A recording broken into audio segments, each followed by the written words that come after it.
ዛሬ እዚህ የቆምኩት ንግግር ለማድረግ ብቻ አይደለም፣ ልባችንን ለማንቃት ነው፣ ህሊናችንን ለማስነሳት፣ ከሁሉም በላይ የእናታችን ኢትዮጵያ ጥሪ እንድንሰማ ነው። አዎ ኢትዮጵያ ትጠራናለች፣ ከተራሮቿ፣ ከወንዞቿ፣ ከሸለቆቿ። እናም ከሸለቆቿ አንድ ድምፅ ይሰማል።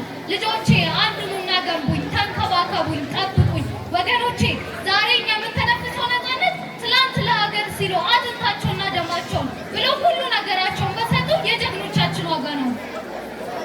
እነሱ ደማቸውን ሰጡ፣ እኛ ምን እየሰጠን ነው?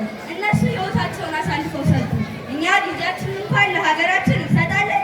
ሀገር በቃል አትወደድም፣ በተግባር እንጂ። ሀገርን መውደድ ባንዲራ መውደድ ብቻ አይደለም።